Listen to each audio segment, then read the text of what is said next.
enrollment view, and then there's going to be the view once somebody starts in the study. So we'll go over both and show you how to add the different content to both. So do you want to start with this one first and then go back to enrollment? That sounds good. Okay, so this is an example of a dashboard that has already been created and somebody's already enrolled in the study. So this is the part that you guys will all get to customize. And do you have the sample? Let me just pull that up real quick. The document? Yeah. Which one? Let's do Framingham. Okay. So we'll ask you guys that's tiny. to put together something like this document, and it's basically just going to be a quick summary of the different dashboard cards that you want. So an overview tab, you won't have the game tab, but like personal information, study resources. If you're doing financial payments, you might want to have like a payments tab. And then you'll just list out the different cards. And a card is so like each box is a card. It's a card. So you'll just list out, and then the tabs are at the top, so you can see overview, game, personal information, study resources. So you'll just come up with a list of the different tabs you want, and then on each tab, what card you want. And then the developers will put the cards in for you, and then in most cases you'll have to actually add the content to the cards. So if you see study instructions, we didn't, this is just a demo site, so we didn't actually add any instructions to this yet, but you would, that's where you'd add instructions. And you want to go to personal information? Yeah. This is a pretty standard tab. It'll have this will be the participants' information that they can see. They can edit that at any time. Alert preferences, that's how they would edit it on their end if they want to change how they're contacted or update a phone number or something. And then there's the study resources tab. This is another pretty generic, most studies have all this information in here. You'll put a PDF of the consent, contacts, you'll put, the CRC information, whoever the study contact is going to be, and then device information. We usually put troubleshooting up there. Instructions that you would give out for them to set up their device, you can add there, like frequently asked questions. So you can add it either as, if it's something really lengthy, we usually encourage a PDF. If it's something short, like study contact information, you just type directly in the box. Do you want to log in and show them how to? So you have to log in as an admin in order to edit content. So first you have to log into a test participant, correct? It's updated. Either way. Yeah. It's changed so many times. And you'll all have the same login information for this. We'll email it out to you because the password's really hard to remember. But it's the study URL and then /login. And you're going to get this like weird page come up. Or not. So you must have to do it the other way. Log out and then do it. It's so finicky. They're trying to come up with a better way to do this. What's going on? Maybe I need to give it a shadow. There we go. So this is going to be that standard username and password that we send to you.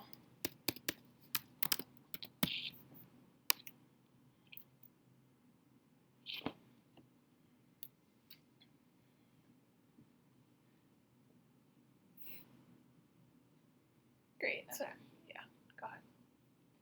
So see how these like little red things kind of appeared all over? There's a way, so if you want to hit like add content down there. So you could add a text box, which is like the blue typing, images if you want to upload a picture. What else? Files. That's how like you would add a like you have here. Like the PDF. Yep. Do you want to try logging in with the participant? Yeah.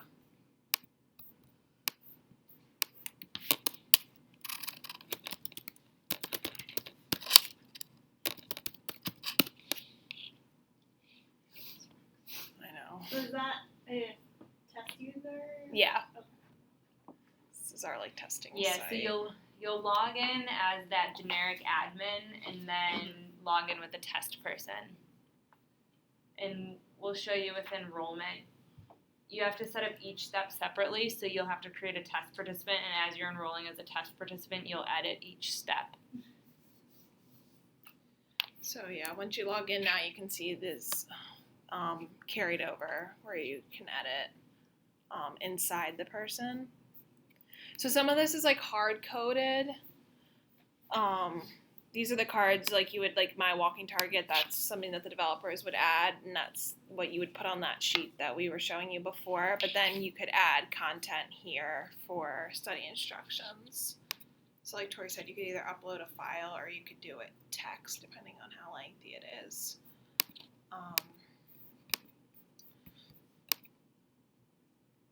Like we added for this study, the prize is a mug, so we added a picture of the mug here. And I don't think there's anything here. And then study resources where you'd add a lot of your content as well. I feel like there's not a lot to add in the actual once a person's enrolled. Yeah, this is something that you'd set up before the study starts, and then once it's set up, you usually don't have to go in and change it unless if you change your consent, then you have to create a test person and upload the consent that way. It's one of the things, kind of our longer term goals is for Way to Health is that you always have to, the only way you can really add content to the front end is through a test person, but once you've started a study, it's a little bit frustrating to then have to go in and create a test person, and then you have like test fake data on the platform, take it in, which you can delete it and it's easy to flag it for the analysis, but it's just like an extra step that you have to go in and enroll the person so that you can edit it. What else? Yeah, so the positions of the cards are customizable. It's one of those things where you'll put together that document, the web developers will create it, and then once you go in and you start editing it, you can decide if you want them moved, and then you just kind of like sketch out how you want it so they know. And the walking target, for those of you who are using Fitbit, it says 10,000, but it's unique to each individual, so that each person will only see their own goal. You can also, what's not displayed here is you can show like yesterday's walking amount. You can do a graph, so over time it shows you how many steps you walked on any given day. So if you don't see something here, but you think it would be useful for your dashboard, just kind of write it up, and then we can let you know if it's possible or not.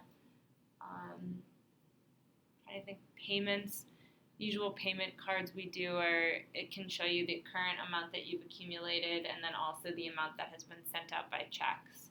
And so then they know like the difference between the two is what they have coming next. You can do an earnings over time if you're interested in that. And the lottery number.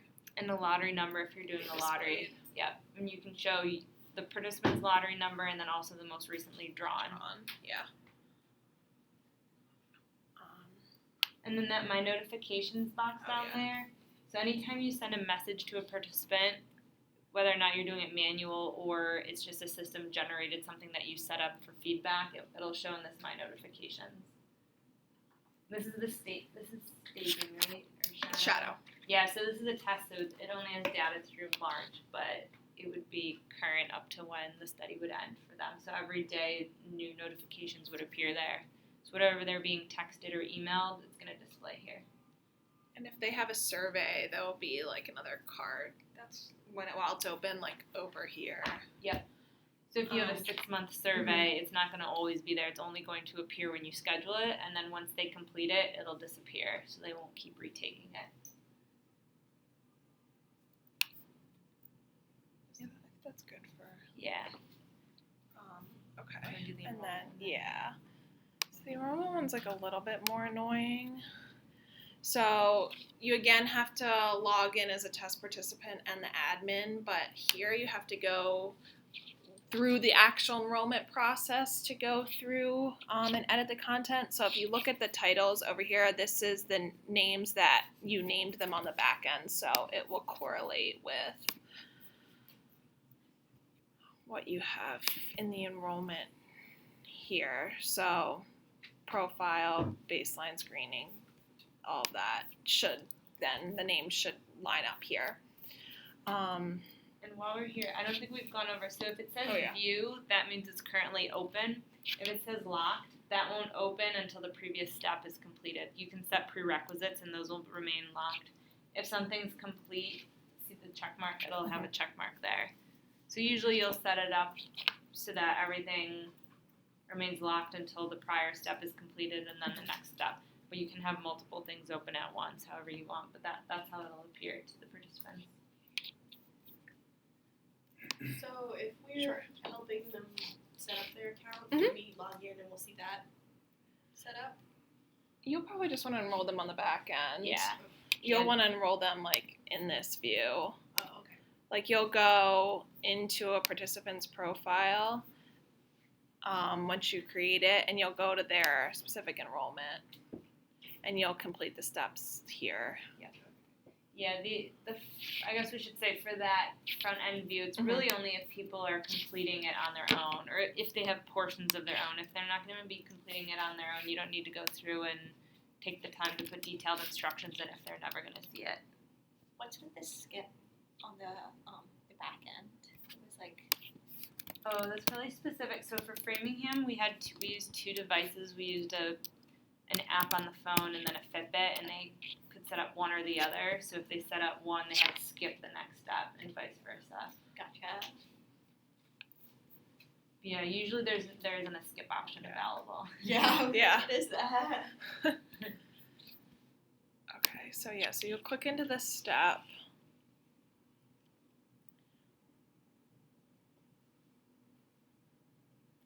And then you'll edit so this is not editable because again that's the name that it's pulling from the enrollment step that you added on the back end. But then you can click the little pencil. There's already text here, but then you can edit it. You can change like the font. Yeah. The fonts are hard coded, so you can't pick the color. It's always going to be blue or gray. But if you click over here, you can see the different options and the sizes and stuff. Oh. You can bold it or italicize it. There we go. Yeah. In certain steps, you can add PDFs to the enrollment step. I don't think. Yeah, profile. I don't think you can do it for profile because there's really no need for it. But for example, for like a device step, you can add a PDF so that way once they're in that step, they can have the instructions for how to set up their device. So yeah, unfortunately you have to go through each step. So like in order for us to view the next step, you have to go through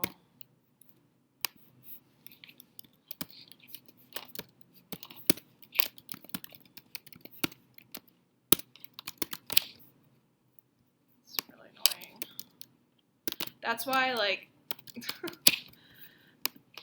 first, yeah, you want to do this or check for like spelling errors. And it can be done when you go. You're gonna have to test everything anyway. So if you have all your content decided beforehand of your instructions for each step, it's easy to test enrollment and add content at the same time. That way you don't have to go through it multiple times.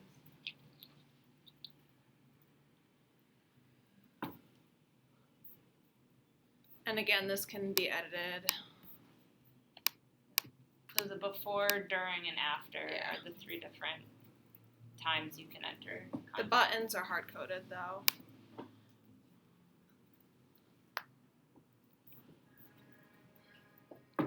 And then now you can see that the informed consent is now available. And again, you can add the content here, just like the last one. So you just have to go through literally every single step.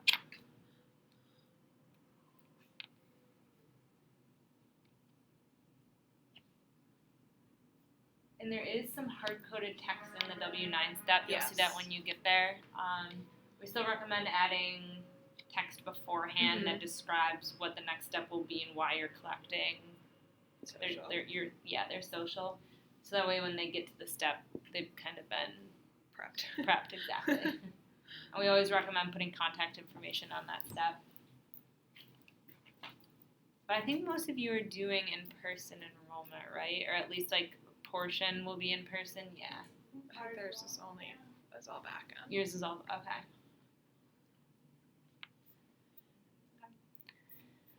So I guess in summary, just start working on the dashboard. What we can do is send you around. This. Yep, we'll send you around this document that just is kind of like an outline. Do you want to pull up the way forward one too? We can send you 2 samples. And if you only want certain cards to be available to certain arms, just specify that. Yeah. So an intervention arm, I don't think the payments will even be generated for that, but I'm trying to think, like for some of our intervention arms, they have like the game feature, so we only want the game showing for those arms, so just specify that. So we'll send this around, and then we'll also send you the credentials to edit the content. Yep. Okay. Anyone have any questions? This is one of the easier. Yeah, it's pretty straightforward. It's just finicky, I think, and like kind of time consuming. And usually, if you have anybody enrolling on their own, that content has to be approved by the IRB. Yeah. So if somebody's going through the steps on their own, you're just going to want to outline that out. And we can send around a sample, what do we call those? It's like the Way to Health. It has content and messaging or something. Oh, yeah. So you'll want to put together a document that has all the content you'll be putting on Way to Health as well as all the messaging, because it all has to be IRB approved. We hit that for Framingham, right? Yep. Yeah. Okay. All right. Cool, that was Staging easy. next. Yeah. So for the second half of this, we're just going to go over kind of using Way to Health. So once you have participants enrolled, how you'll go about actually using it to manage a study. Did you want to start with something first? We should do statuses. Do you want to pull up staging though?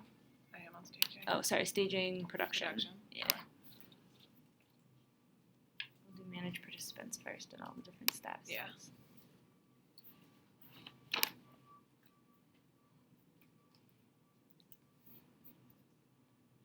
I think this is in the glossary, right? It should be. Okay. Yeah. So that, I think we sent the glossary, I can't remember now if it was 1 week ago or 2 weeks ago, but it's that list of like all the different Way to Health terms. A breakdown of all the different statuses should be in that glossary, but we'll run through them real quick.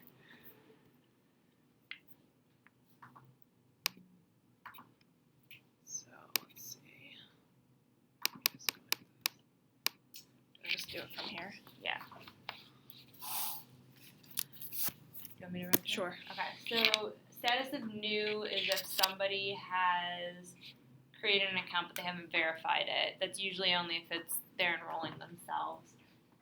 Enrolling means they're at any point during the enrollment process. Enrolled is really not used too often, but it means they finished all the enrollment steps but they're not ready. There's something holding them up. It's pretty similar to ready. Ready means everything's done and you just have manual start turned off. What was it last? Hi, Gina. So we just started this part here, the managed participants, so going over using Way to Health once you have people kind of enrolling. So ready status is if you have your auto start turned off. So if you want people starting automatically, you can enable auto start, but in some instances you want to manually start them if you want everybody to start on a Monday. If you have like a weekly feedback or something, you would turn that off and they'd be ready once all steps are completed. Started, obviously they're started, they're at any point during the study. Finished, we usually don't finish participants until the very last person has actually finished the study. So somebody might finish, but they'll still have a status of started, and that allows them to still access their dashboard. Mm-hmm. Once you mark them as finished, they can no longer access their dashboard. Ineligible, you can make people ineligible, and the system will also mark them ineligible. So if somebody screens out on the screening survey or they don't make some baseline requirement, they'll get a status of ineligible.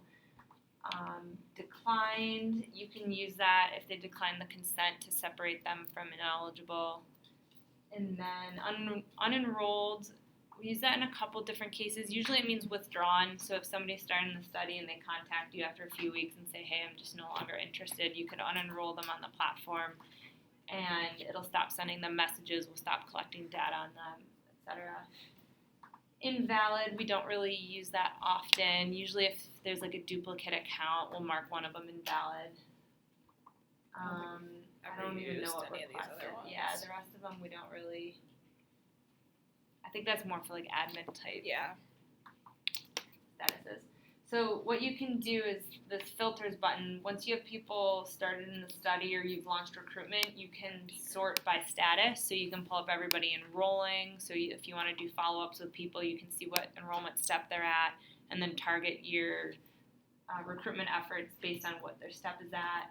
You can pull up all started, all finished, ineligible. If your investigators want to report on all the ineligible, you can pull that. I'm trying to think what else. ARM, you can sort by ARM if you're interested in getting like a total number of people who are started or ready for a given ARM. And by the person's name too. Yes. ID. Yep. And you can so you can sort by name or participant ID. And then also enrollment steps. So it depends on how you guys are going to be doing your recruitment. We do a lot of email recruitment where we'll send out blast emails to people and they'll sign up on their own. So then we would target our recruitment efforts. Sometimes people complete maybe 2 steps and then they just stop for whatever reason. You can use this view to sort by, let's say they completed the informed consent but they have not completed the screening survey, and it'll generate a list of however many people, and then you can email them and say, hey, your next step is the screening survey. So you guys can kind of play around with all these filters, and it's pretty easy to use. It's pretty self-explanatory. Yeah. So those are the different statuses, and then you'll see their start date will appear there. The ARM number. It's usually 1, 2, 3, 4, or 1, 2. 1 would be whichever arm you create first. Usually the control. The second is usually the intervention. It doesn't have to be that order. And then the user ID, and you can toggle back and forth if you hit show participant's name. That middle one. Sometimes it's easier to just. I find that I usually work with the names pulled up. Yeah. This is all de-identified data. That's why it looks like that. But you would see their actual names. So then, and I think we did this in our overview session. Do you want to zoom back out? Sure. So this is a way you can manage participants. Is like once you launch the study, you're primarily going to be working in this tab. You won't really be in managed study anymore. Managed study is usually just when you're building. But yeah, so on the left-hand side, you can see, you can go under filter encounters.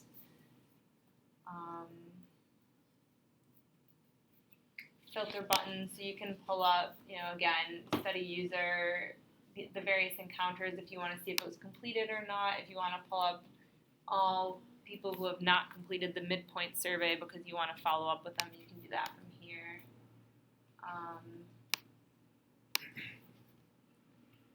Trying to think what else.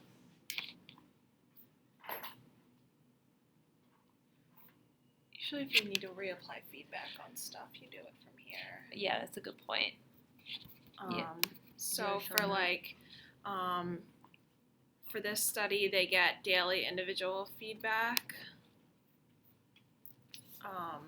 So we collect their step counts daily, and then the following day they get a message letting them know whether or not they met their goal the day before. And sometimes if they don't sync their Fitbits, that message will be incorrect. It might say, you walked 0 steps yesterday, but that was just because they didn't sync their Fitbit. And then let's say they sync it later that day, you can reapply feedback so that the correct message goes out and says, you walked 4,000 steps yesterday. And if there's compensation tied to that, you have to reapply feedback in order for the credit to go through. So you do that here, you would just select it. Oh, it looks weird when I zoom in. And then you would apply feedback on the actual event itself. and then you can go into details, and it will show you this was the original message, and then this is when you reapplied feedback. Oops, the second one. And then if they had additional steps come over, the steps would be updated with the new step count, and you could see what was actually sent to them. And like Tori said, if there's money attached to it, it'll say like underneath, like transaction of $50 or whatever. If you ever accidentally reapply feedback and credit somebody twice, we have the ability, we can go in, Devin or I, and delete, like, right? Yeah, I mean, lotteries now they don't duplicate They don't payments. duplicate Yeah. it. So it would just be if somebody completed a survey and you accidentally reapplied feedback on that twice. You'll probably catch it when you look in your payments because you'll see that there's 2 payments of $50 for the same person. So that's kind of manage participants. Do you want to go back to the main view?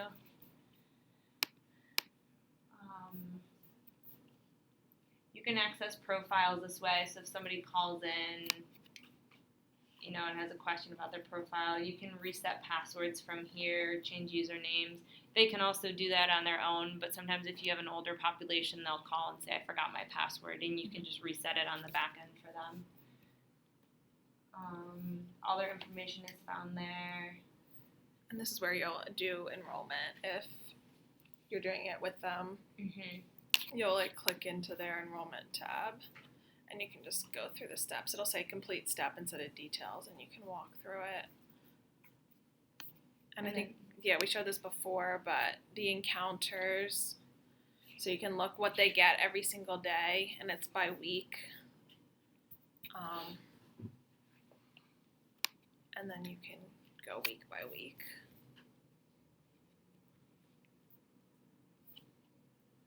And here's another way to see what they got on a specific day.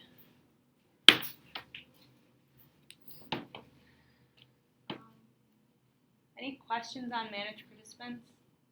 Most of it's pretty easy to figure out, and you'll see once you start enrolling your test participants, you'll start kind of learning how you're going to be interacting with it from the back end just based on your test participants. And then and disabling feedback.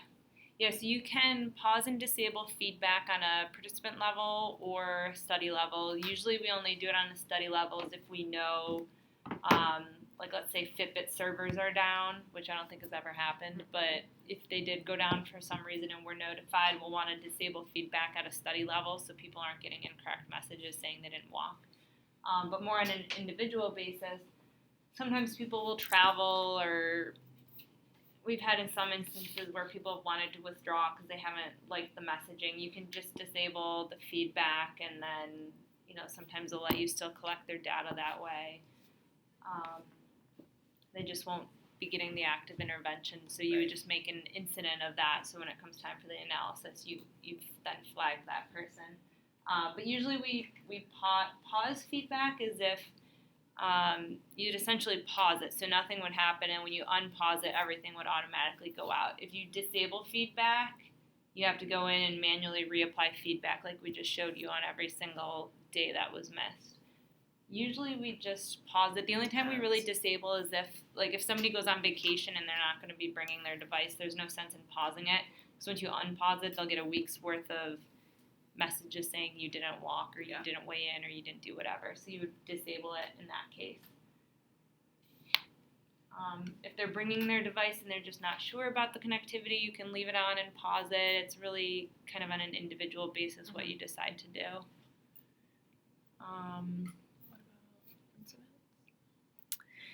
Yeah. Do you want to do this one? Sure. You're the incident pro.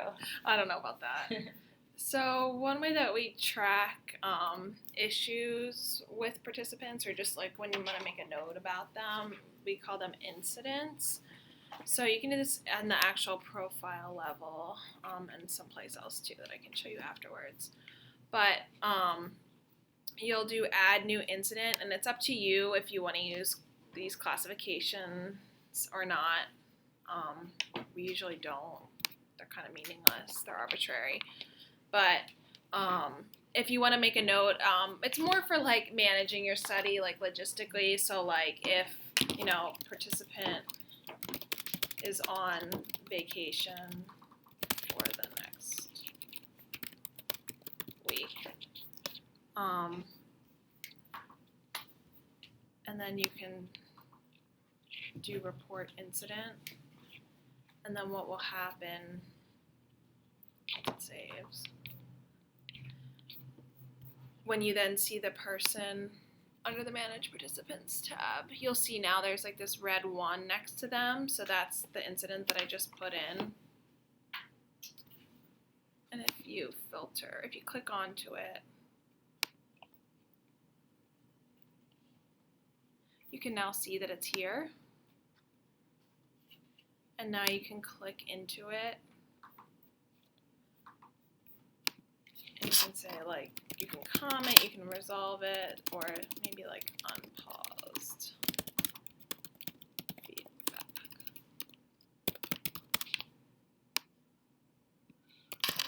Sorry, I know it's really tiny. And then resolve it.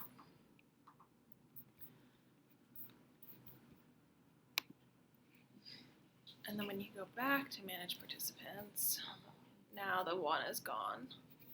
And these incidents will also, they show up on Manage Study, correct? Every time? Yep. Yeah. And you'll also get emails. Mm-hmm. I think if Depending you on your create, notification preference. Yes. So now you can see the incident that I just put in showed up here.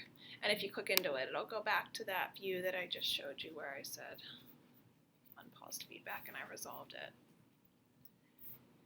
And they'll turn, do you want to go back to the Manage Participant tab? Sure. So remember how I had that number 1 and it was red? That's when you haven't read it yet. Once you actually click into the incident, it turns blue on this and it'll be on the right-hand side.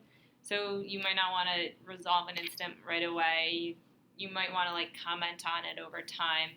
If somebody's having issues with their Fitbit, you might open an incident and say participant called on whatever date their Fitbit isn't working, create the incident, and then kind of monitor over that over time and add comments as you kind of work out more details of why it's not working, and then eventually you'll resolve it. Can that data get saved?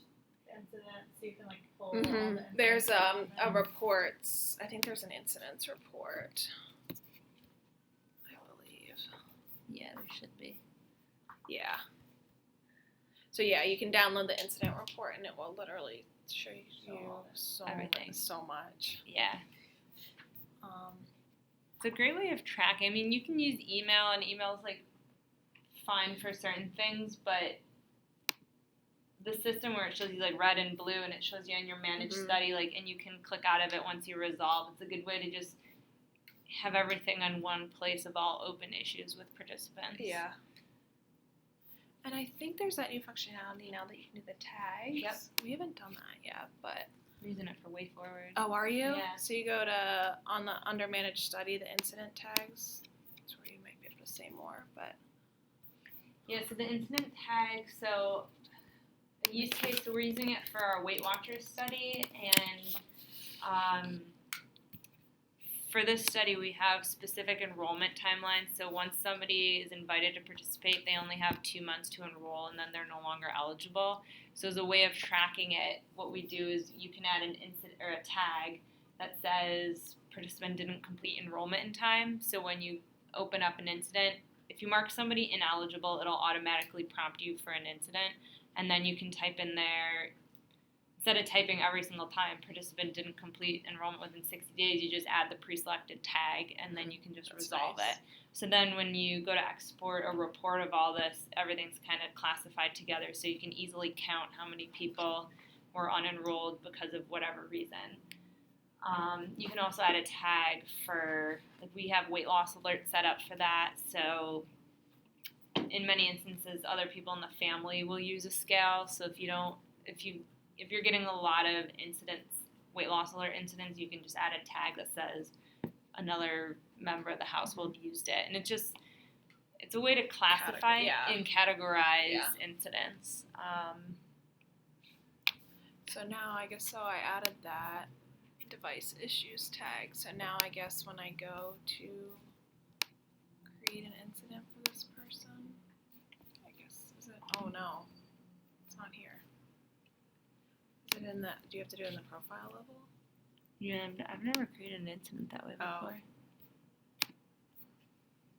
Yeah, there you go. Oh, that's weird. It's only that one. Interesting. And another thing is sometimes you just want to make a comment about someone. You can immediately mark it Yeah. as resolved, which means you'll never see that red number 1. It'll just automatically close it. So you'll have it as a report, but it's not going to be an open issue for you to monitor over time. Do you want to show the other report, everything else in the report tab next? So manage data, you can pull up any survey or device field, pretty much anything you can get in manage data, you can also get in reports. I find it's easier to work out of the report tab just because it's an instantaneous download. Sometimes with managed data, if you've got thousands and thousands of data points, it can be slow to load. Especially for like device uploads. Exactly. The only thing with the reports is that they generate every day around 1 a.m., so the reports won't be updated past that. So if you're looking for like an up-to-date how many people have completed the screening survey, you'd want to look in managed data instead of the reports. But if it's not as time sensitive, you can use reports. So yeah, some of these are standard enrollment, profile, participant information. There's a lot of just standard reports, which once you start creating your test participants, the report tab will appear and you'll see all the standard reports. If you want custom reports built, that can be done. You just have to open a ticket for it and say, hey, I want to report. Like for the Weight Watchers study, we have a custom report that shows us the most recently completed enrollment step. So, and when that was completed, so that we can easily filter 2 days out who we need to follow up with for our enrollment efforts. Yes, this is messy. Fitbit report? No, this is the enrollment report. Oh. They can get messy. Like this is just one person's enrollment because you can see their ID over here. But you can see each step when they completed it. The 1 means they completed it. And the completed at date. So you can figure out like where they are in the enrollment process quickly if you want to reach out to them. Screening survey you can pull easily, and you can filter by status. So if you pull the screening survey and you want to find all the ineligible people, you can filter by ineligible and then quickly scan all your questions for ones. If you set it up that way, then the ones, if they say yes or whatever, they'd be excluded. So it's a quick way to check and see why people are being marked as ineligible. It's usually pretty helpful for the weekly recruitment reports. Right? Yeah. Usually we find that we put together weekly recruitment reports that show how many people have created an account, how many people are at, the various enrollment steps, how many we've started, how many ineligible, etc. So the reports are good to use for that. Device data, and this is when you eventually go to pull data for the analysts. You'll use a report tab. You'll pull all your device data from there. Survey data is also found in here. So for everybody who completes a survey, all their responses will be in a report form. I think that's it for maybe transactions. Because a lot of people are going to have payments. Yeah. I don't know if Framingham's the best example to use. Because there are no transactions. You can use way forward staging. I don't know when the last time it was synced though. We did incident. So the only other thing I think we need to do is batch notification Oh, yeah. Okay. and payments. And that's complete. I don't even know if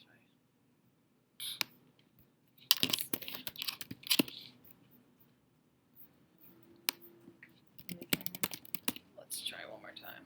We'll see. Oh, yay. Okay. All right.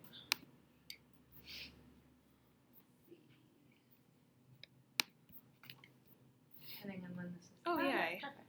Okay. All right, so here's an example of, for those of you who are paying people, There's a weekly encounter. It's actually a lottery. So every time that runs, if somebody's eligible, it'll generate a transaction. So the way you get here is under Manage Participants, and then on the left-hand side, you just click Transactions, and they'll all appear there.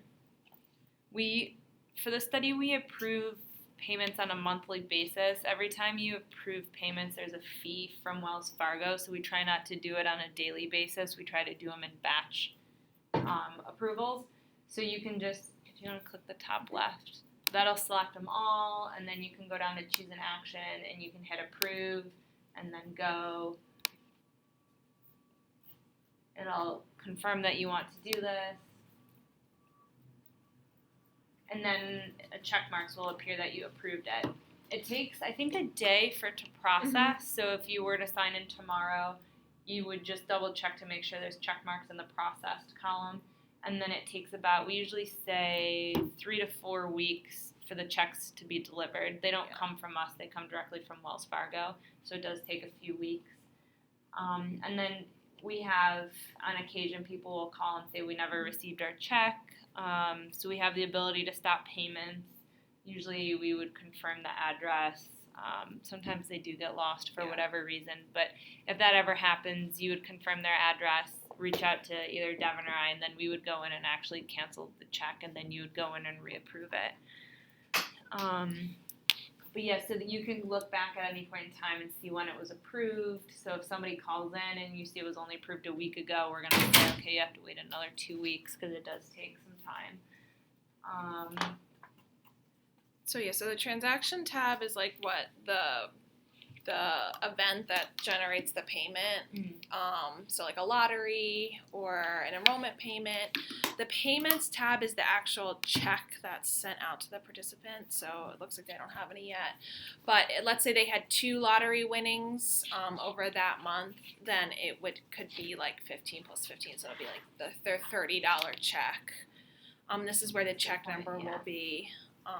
And what I'll usually ask you to send me their check number if they say that they didn't get the payment. Yeah, that's a good point. So if somebody generates multiple, like if you pay them for enrollment and then they get a monthly payment or something and you decide you want to pay them every 3 months, they're not going to get a separate check for every event. They'll just get one check with however much they earned during that time period. But you can always look on this tab and get a breakdown of what that check was for. Is anybody doing like data uploads? So for some studies we upload like member ID information, or I'm trying to think of an example like the CSV upload. So if you want to upload, like for Weight Watchers, we get weights from Weight Watchers for all their members. So we don't have a system in place to pull that data. Weight Watchers sends it to us in a file, and then we upload that into the system. That's possible. It's called a CSV upload. It's like an Excel file, but it's saved as a CSV instead of Excel. So if you want to upload, I don't know, like survey data or something, that's possible through a CSV. Let's do that.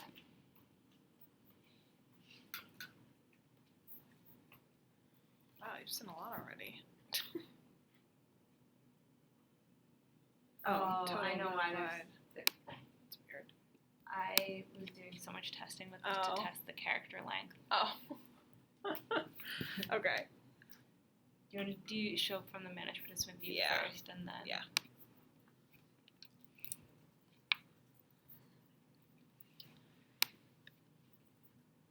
So if you ever want to send a large number of messages, the same message to groups of people, like you can either filter by arm or everyone enrolling or everyone started, you can do that from here.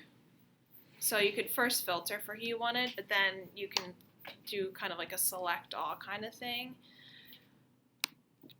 And then send notification. And then you could just send them like the system is down. And it will tell you how many people it's sending it to here.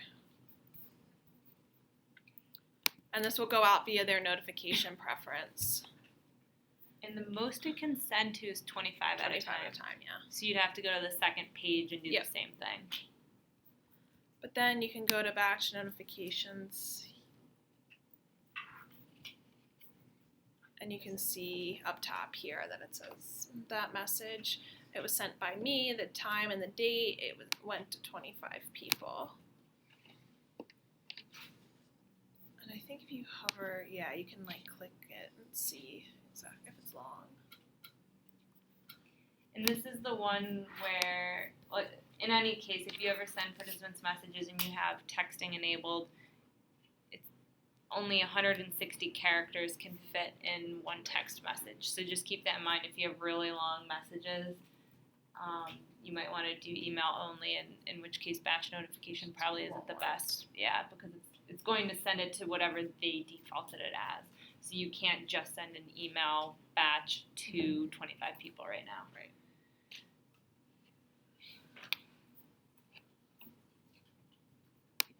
Is there anything else we missed? That covers everything. Cool. Yeah, I think that's it Okay. as far as this. Do you guys have any questions on anything we've reviewed to date yet? Our next section, we're going to talk about testing. So that's kind of a lot.